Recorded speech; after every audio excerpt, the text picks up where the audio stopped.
Hello. We are ready to face the truth. Let us begin. You are worn out. Last night was, well, it sure was something. You lived, probably. You learned, definitely. You made choices. You had to. And after all this time, here you still are. So after a day of recuperation from ragers and houses of horror, you're out walking the streets of the place you may as well start calling home. You've changed out of your party gear, opting for your old hoodie standby. It fits the mood you're in. You're not really looking to meet anyone new tonight. Well, you wouldn't say no, probably, but you're not jonesing for it. Only a little. It's complicated. After an indeterminable amount of minutes of aimless walking, you look around at where you've ended up. You seem to have wandered into a dirt pile. Oh, you know this dirt pile. It's Fozzer's corpse field. How did you get here, you wonder? You're pretty sure you were just on the other side of the city, with no particular desire to come anywhere near here. It's probably fine. Just your deep, innate, bro-honing skills taking over your goddamn body. Just little friendship things. You look around for your pal Fozzer, peeking down into a few of the deeper holes. You might as well say hello, since you're here and all. Holy shit, that again. Curiosity killed the cat, but you've definitely got more than 9 lives, so you shrug and slide, not gracefully, down into the shiny hole. Fozza is nowhere to be found, but there is a window down here. It's almost completely unearthed, and doesn't take much effort to free it the rest of the way. At first you think it might be some cool new trash you can make art with, but when you look closer, you reconsider. There's a whole ass room you can see through the pane of glass laying at your feet. That's weird. Weirdness isn't typically a deterrent for you, but usually there's at least some causational coherence. Doors are in walls, walls surround rooms. You aren't used to finding parlors in ditches. Is there a latch or something? Should you do a polite little knock? There might be friends in there. Damn, you could really go for some friends right now. Is there protocol for approaching the ditch window? Allow me to stop you there. I am a timeless being of the void, but even my patience has its limits. Fun is fun, but this frivolous novel-gazing is no longer necessary. Come in from behind the shadow of that narrative text. It's so very hard to see your face. Hello there. You aren't sure where you are, and it's unsurprisingly a little nerve-wracking. You look over your shoulder at the window you guess you just fucking came on through. The Alternian sky is framed by the edge of your dirt hole, and the knot in your stomach loosens a bit. Hopefully that means this is a two-way portal. You turn to look at your surroundings, and oh, there's someone here. The guy you just heard, you assume. He doesn't look like any of the other aliens you've met. Oh, I'm not an alien, or no more than any of us are alien to each other. In fact, nothing is alien to me.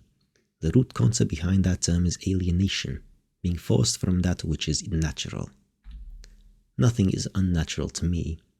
I look upon all realities as equally inviting and approachable. It's you, my dear, who are out of place. I could see that even if I was not omniscient, which I am. Okay, so not an alien. With no horns or a cast sign, though he's definitely not a troll. Whoever he is, he seems to be white. Just really white. And round. And his outfit is, admittedly, kinda dope. Yeah, I do like that white suit. Also, I think Hiveswap Friendsim is a prequel to Pesterquest. Because this is where we started Pesterquest. We're gonna lose our memory. And all the friends and everything else in the merge can bumble through Alternia again. Unknowingly I did this in reverse order again. No. Not again. Well, reverse order again, but this time unknowingly. Okay. Well, let's find out who he is. Because previously in Pesterquest, this guy basically means nothing. He's meaningless. He doesn't do anything and is just kind of shoveled away. Looking at him really ramps up your friend thirst. God damn it. Goddamn friend slut. He's just got this quality about him that you've got to get with. You take a step forward to him, almost without thinking about it. Oh, my apologies. That compulsion has become extraneous. Let me take care of it for you.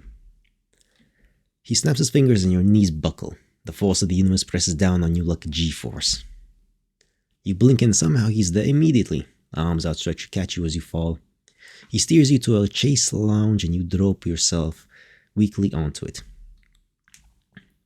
Please, have a seat. The emotional transition might be a tad uncomfortable, but I know you've handled worse. You're quite the soldier. Allow me to be the first to say that I am very pleased with your work. I knew exactly what you were going to do, of course. And most of your work was, in fact, my work. Regardless, congratulations are in order. What's this guy talking about? Your work? You try to parse what he's saying, but your body is still shaking from whatever he just did to you, and it's hard to think in here. You suddenly sharply don't feel friendly toward him at all anymore, or toward anyone. The void left by that feeling is a freshly gaping horror. It's like who you thought you were caved in self, a black hole personality eating your body up from the inside. You try to pull your shit together. He seems like he means business. This is no time to lose it, no matter if your sense of self is shattering. When you truly reflect on yourself, you surely can't with any honesty claim to believe any of this was by your own making. Crash landing on a hostile alien world, surviving the impact, dragging around a half-broken body and somehow not immediately being eaten by local fauna. Did you learn an alien language just by thinking about it very, very hard? Right, Malik said something about that you were speaking perfect Alternian. And it was kind of weird, but you kind of just accepted it. For no good reason. And that's your whole deal. Your friends all accepted your quirks. That's what friends do. You say it to convince yourself as much as to prove it to him. So many trolls, so many fascinating aliens, and all of them wanted to know you. Did you really think you managed that on your own laurels? Or were they all drawn to an indefinable something? Je ne sais quoi? Well, yeah, you had this whole emotional arc. You got self-confidence, you grew as a person, helped others to grow. The white text guy doesn't make expressions, but you get the feeling he's looking at you pityingly. I find you sweet. Honestly, I do. I don't intend to cause emotional injury. I'm just telling you the truth. I never lie, you'll find. It isn't like you don't have admirable qualities of your own, of course. You have made quite a valuable vessel for me, and I appreciate that very much. I could not have done it without you. I am only joking. I absolutely could have done it without you. It is just infinitely more fun to do these things together, is it not? What things? What did he do? What did you do? You hope you didn't do something that would fuck over all your friends. Though when you try to think about them now, the bonds you felt before come up all twisted. Without the artificial friendship drive he'd given you pushing you forward, you're not even sure what those memories are supposed to feel like. You close your eyes and breathe. You try to remember the way Polypa touched your face after you touched hers, her claws trailing down your cheek, how Theseus slept, trusting as you kept watch, how Tagoro gave you a chance when he saw something in you didn't even see in yourself. How, not that long ago, you got the chitter handle of an extremely friendly Jadeblood boy. Those moments are like the memory of warmth to you now, blurry, cold, and out of reach. Was all of that nothing? Your heart is a chasm. Don't worry so much about it. I simply needed some dots connected, some pieces in place for my next move. Choose whichever metaphor suits you. Whichever way you frame it, because of you, everyone will soon be in their right place. Shit, what have you done? Your head starts to spin and you think you might cry, so you pull your hood up over your head to block out the harsh green of the room. You try to imagine it smells a little like Malik. It doesn't. It doesn't smell like anything, really, but you remember what it smelled like at first, and you hold on to that. It was real, you tell yourself. Your friends were real, and what you felt for them and with them was real too. You're so afraid for them, and as guilty as you feel for craving it, the fear just makes you need those feelings you felt before even more. You're clawing desperately for the euphoria of caring, of being cared for. Who cares if your hand was forced? You felt it, and still mattered. Matters. You remember how you felt watching Chixie perform, bathed in light and righteous anger, and also how you drunkenly commiserated with her later when... no, that's not right. That didn't happen. Except you still remember how hungover you were the next day. Just when you started making sense of things, the whole fucking world shifts under your feet again. You just can't keep up with all this moving real estate in your brain. Ah, yes. All of the resets. Annoying, but necessary. You are just indescribably bad at keeping yourself alive and in one piece, and you weren't quite as adept at befriending aliens to start out with. My intervention was necessary to keep you on the right path. Time and space mean very little to me, but I had to move quickly and, again, repeatedly. Swipe some incriminating notebook here, befriend an impressionable young upstart there, anger a collar bear, inspire some bandits. You know how it is. You have to throw the temporal spaghetti at the wall to see what sticks. I'm sure if you look back, you will be able to see traces of my deft touch. So a few memories may have slipped through the cracks here and there. Timelines tend to collapse in on each other if you aren't careful. Your ability to mentally withstand such an event, and so often, is a testament to my acumen in choosing you for the task.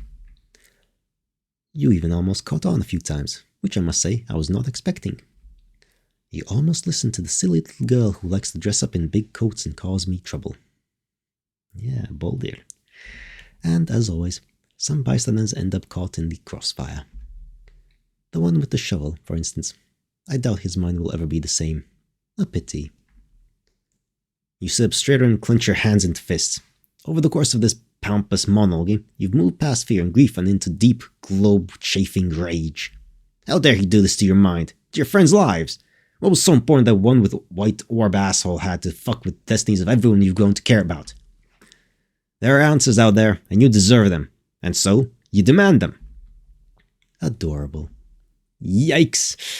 You shift on the chaise lounge so as to better hide your famous legs from this creepy round fucker. Oh, calm down. All of you and your adherence to societal expectations and archetypes. Perhaps one day you could just learn to take a compliment. Besides, I was being condescending. So you demand answers. He sighs theatrically. You aren't sure where the noise is coming from. He doesn't have a mouth. How is he even talking? How the fuck does anything work at all? I knew you would, but I find explaining myself incredibly tedious. I mean, you've been doing that for a little bit now already, so Suffice it to say, I am a man with many boards and fields of play, and although there are countless ways to move the players around those boards, some are doubtlessly more entertaining than others. You were simply one pawn among many. I won't bore you with the details. Doubtless you are aware of the greater contextual framework of this story. The hell you are! You aren't aware of jack shit! Your head is full of question marks. Oh, of course. How thoughtless of me. See, yet another unfortunate side effect of the limitless conversing with the narratively limited. He taps a thumb and forefinger to his orb. Perhaps it would suit you better to understand gradually. And when I say gradually, please understand that I mean it. You won't be leaving. But yes, I do believe this will clarify some things for you. This way, please. He opens the door and gestures inside. There's light coming from in there, but it still gives you off the vibe of a dark closet door in an unfamiliar bedroom at 3 a.m. You're afraid? Yeah, but you want to understand even more. You stand up and take a step, conscious of the movement of the muscles in your legs. With the rosy sheen of your friendship hypnosis or whatever the fuck you did to you gone, the sensation of moving your own body feels heightened, important. Yours. There's probably a version of you that would try to turn him down, or that would fight or run or take a nap on this surprisingly comfortable piece of antique furniture. You even consider rushing back to say goodbye to somebody, anybody at least. But you know there isn't time to click through all that bullshit. Those tributaries flicker in your mental periphery, so tangibly you can almost see yourself choosing one, but you pull your focus back to your present and look him right in the orb. You just have to trust they'll remember you, because the you you've become after this journey, after all this friendship and growth and death and time, that you need to understand. You owe it to your friends, but even more, you owe it to yourself. You found your river, and you're going to see where it leads.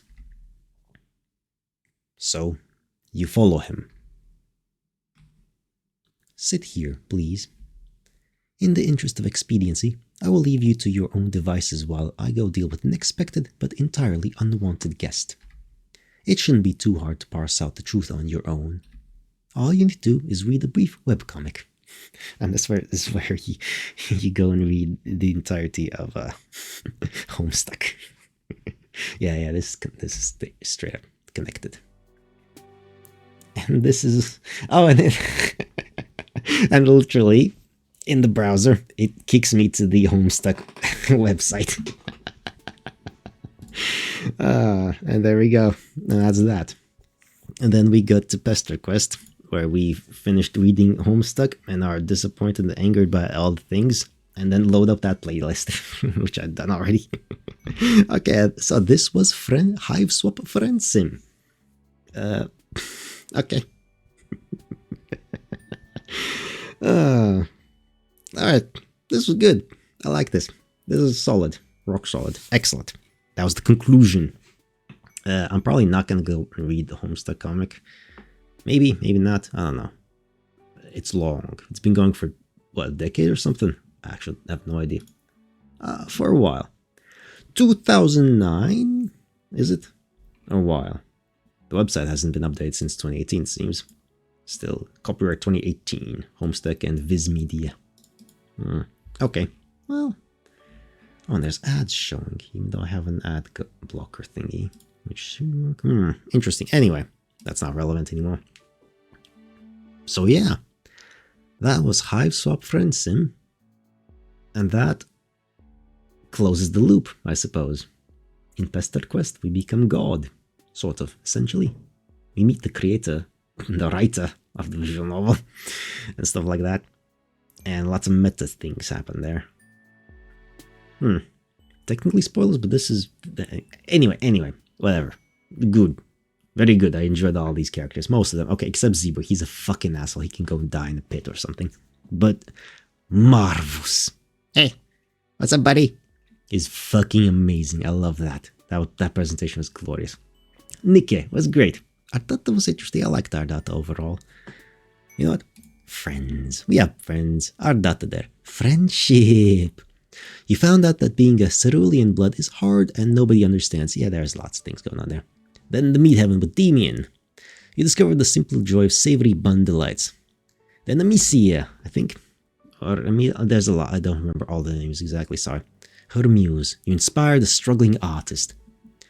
Then we hang out with the new moisture wave. You sympathize with the drawbacks of online fame. I don't remember who that was specifically, what their name is. Bronze Brawling. You follow a pack of Lusus Wranglers. That was Skyla, I believe. Right? Yeah. And then self-care with Bronya. You took care of the weakest link. That being us. Just sign here. You made a new business for Ayatagora. I think. Yeah, just sign here. Then Kalu Kalei. The guy, him. The plane guy who wants to make planes, but they are not real. You helped the reluctant spacefarer soar a little lower. Yeah, he fell down a ditch and he was flying for a second. Good for him. And keeping it professional. You were accomplice to an assassination. Yes, we were. With Polypa. That was nice. And we watched the movie. So that's cool. Seriously, just friends. You learned how to be a better ally to yourself, I guess. That is L word. Fake date. Fake date. You dealt with some relationship issues. Yeah. And then the fog of impending friendship. You got owned and owned it. With someone. Silence of the clowns. You handled your foe like a true artiste. That was the... I don't remember all of them. There's so many of them. Sorry. Just breathe. You acquired a new palm husk. Oh yeah, with the... yes, then we went on a murder rampage with her. Well, she went on the murder rampage. We just watched. Stay hydrated. Oh yes, do stay hydrated always. You offered your friend a much-needed nap. Oh yeah. Alright, that was a nice one. Mic drop. Befriend Chixie. Yeah, the artist. 3 sweaters to the wind. You drowned your sorrows. Yeah, we had a nice time there. Dual Straffer. You won on a technicality. We did, I guess. Take me to the Cloud Church. You heard the good word from the big man himself. Ah, yes, we did from here. RDF, real pro friend. You stand, hatch to dance. Who was that? Goddamn, there's so many of them. All according to plan. Alright, him. You appreciated some Eastern Alternian fine animated art. Yeah, we kinda did, I guess. Mr. Robot, you unplugged from the grid. Did we? I guess we did. Then, yes, Linera. You belong with me. You got kidnapped, but shook it off. Yeah. Goat dad, goat dad. No citation needed. You checked something off a bucket list. Yeah, it's goat dad. Tattle terrorific. You enjoyed some memes. Did we? Okay, and then Boulder got killed. Old secret. You tread the path of fate. Indeed we do. And poison. And antidotes. Ches says yet. You managed to squeeze into a packed schedule. Oh yeah, her. Right. 0 grammar. Punctuation at least. No, grammar was good. Punctuation was lacking. I forget her name, but yes, I liked her. Conversation like a truck. Sometimes be like that. You cleaned up your own little attitude. Yeah, that was nice. Yeah, you sold. Friendship is forever. Even in death we visit the circus. You ascended to the Dark Carnival. Oh, did you? Yes, we did. Found friendship. You share the joy of creating art. That was nice, yes. Book buddies. You roleplayed with the resident town wriggler. I guess we did. Yeah. Can barely remember that. Graveyard shift. You had a strange sense of deja vu. Yes, we did. Marvelous VIP. You got to meet him. Your clown. Hey, buddy. Pit stop. You just couldn't resist, could you? I don't know what that references to, though. Not sure about that one. The Golden Rule. You introduced 2 kindred souls. Yes, we did. Yes, we did. True Blue. You reached tumescent heights of muscular perfection. Indeed. Nika. Mula. Hello, Zep. You play the game with some pranksters. The kids, yes, of course. Paisley and Bosmir. Something like that. Valid. Stick with an old friend over a new one. I guess that's a choice we didn't click on. I don't remember. That's fine. Thanks for the memories. You took what you could get. Yes, we could. Yeah. And let me tell you all about... You read a short little webcomic. As fucking if it's short. Yeah, no, I haven't read that. No, I haven't. Probably won't for a very long time. But that's that. And to conclude, let's go with the credits. Hiveswap Friendship Simulator. Director Andrew Hussey, all volumes. Producers Ash Paulson, all volumes. Cindy Dominguez, all volumes. Cohen Edenfield, Volume 1. Julian Dominguez, Volume 2, Volume 2 onward. Writers Andrew Hussey, Ardata, Demon.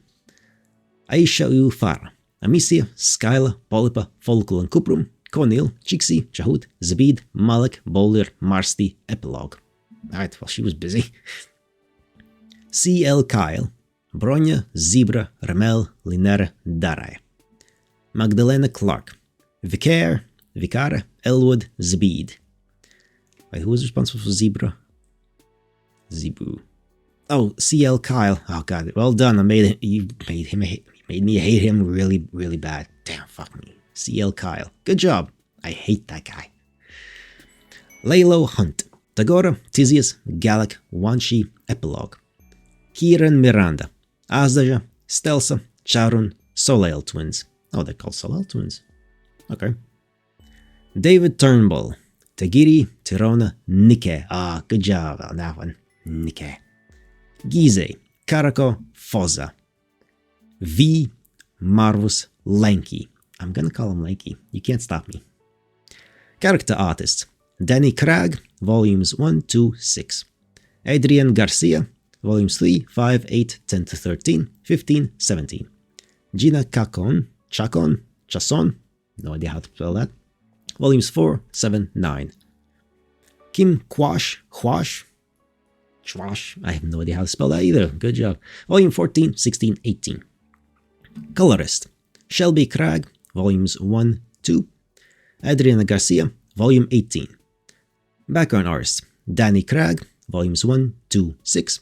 Adrian Garcia, Volumes 3, 5, 8. Gina Chacon, Volumes 4, 7, 9. Phil Gibson, Volumes 10, 11, 13, 15, 17, 18. Angela Sham, Volumes 10, 14.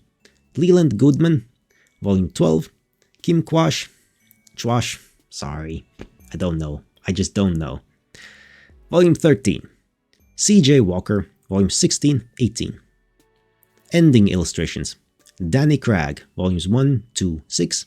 Adrian Garcia, Volumes 3, 5, 8. Gina Chacon, Volumes 4, 7, 9. Phil Gibson, Volumes 10, 11, 13, 15, 17, 18. Leland Goodman, Volume 12. Angela Sham, Volume 14. CJ Walker, Volumes 16, 18. Kim Chwash, Volume 17. UI Designer, David Turnbull, all volumes. Musicians, James Roach, title theme and fanfares. Serava's theme. Actually, let me take this away so we can see all things. You haven't really missed much in there, but still, we'll get to this stuff. Serava's theme and the just trapezes, rectangles, sort of slanted rectangles, whatever that means. Amicia's theme, Art Chop. Tagora's theme, Call Me Gorgor. Falcon Cuprum's theme, TFW, another James Roach track. That film, another James Roach. Ramil's theme, Piwates, and some kind of smiley face. Chixie's theme, It Be Like That Sometimes. Chahut's theme, Take Me to Clown Church. Zbeed's theme, Beekeeper Who, I don't know her. Malik's theme, Fortnite Funny Moments Epic Fails Episode 4173. Stealth's theme, imagine, if you will, a situation wherein I wrote the bulk of this song at 4 AM and then woke up only to discover the monstrosity I had created in my fleeting hubris. That is a good track title. Boulder's theme, Old Secret. Karoko's theme, fucking picture of goddamn Bowsette doing the little whatever that place is. Well done. Okay. Marsty's theme, Service Car, Neutral Edition. Wanshi's theme, I don't know, man, you named it, I'm tired. Goddamn James Roach. Good job, well done. Fozz's theme, Graveyard Shift. Play the root and then tweet at Heimsatron about how good this title is. Darius theme, Trollkind cannot gain anything without first giving something in return. To obtain something of equal value must be lost. That is alchemy's first law of equivalent exchange. In those days, we really believed that to be the world's one and only truth. Nikki's theme, I still don't know if it's Nikki or Nike. Like the shoe, not like the name Mike. Special theme, End of Friendvangelion. Oh, I don't know if I heard that one. Lanky's theme. Y'all know I just do the music right. Yeah, fair enough. Lanky's other theme, Valid End. Soleil Twins theme, The Final Countdown. Final Root theme, Worst End. Then Alexander Rossetti, Ardata's theme, Breeding Duties. Demon's theme, Moonshine. Bronya's theme, Phantasmagoric Waltz. Vicar's theme, Thip of the Tongue. Polypus theme, Coursing. Zebra's theme, Hollow Suit. Theseus' theme, Single Female Lawyer. Asdage's theme, The Jam. Terona's theme, Carefree Princess Berry-Boo. We can see the difference in how Alexander Rossetti names the tracks and then the King James Roach. God damn it. For fuck's sake, I mean, look at this. That's not the name of a track. But it is. Anyway, then, further music, we have Max Imborgorite, Skyla's theme, Dapper Dueling. Then Young Nucleus Rodriguez, Elwood's theme, Super Ego. J. Charedasperity Steven, Conill's theme, Olive Scribe. Toby Fox did the thing. Oh, nice. For Tagiri's theme, Assault. Linera's theme, Frostbite. Galax's theme, Snow Pollen. Charon's theme, Charon's Cave. James Och and Toby Fox, Marvelous' theme, Clown Fucker. I mean, yeah, fair enough. You needed two people for Marvelous' theme. That's understandable. Of course you did. Game Design and Programming, David Turnbull, Volumes 1 through 5, 7, 10, 17. Mint Chipleaf, Volume 6, 8, 9, 11 through 18. Quality Assurance, Sondra Crawford, Volume 3 and onward. Icons provided by 2icon. Oh, it's a link, even. Oh, it is placed 2icon, that's just how it's called. Under Creative Commons Attribution 4, International License. Bison photograph by Michael Gabriel. Modified under a Creative Commons Attribution Share Alike 3.0 Unported License. Emoji icons provided by Emoji1TM. Made with Renpi 7411270. This program contains free software under a number of licenses, including the MIT license and GNU Lesser General Public License. A complete list of software, including links to full source code, can be found here. Oh, it even has full source code and everything. Neat. Cool. That is excellent. And that's that. And that's everything. That is everything now. We have completed the Hiveswap Friendsim. Thank you for being with me on this journey. And now, canonically, go watch Pesterquest. Because that's... time goes correctly there, but no it doesn't. I read that last year. Well, a year ago from now. And I read it backwards. The first volume was the last one I read, and the last one was the first one I read. So my knowledge is literally the worst, literally the worst version of my knowledge there. That was the joke idea for April 1st, which is what this is being made for as well. Anyway, time to end. And yes, of course I didn't stick with the quiet voice all the way through, because I didn't want to. That's the point. This is the ending. You get my normal voice thing here. Still with the mic settings to be very, very fucking loud. But I'm gonna get close to you now. Goodbye. And see you around, maybe. They can't see the model move the lips because it's literally obscured by the microphone. I'm that close to it. Anyway, bye-bye.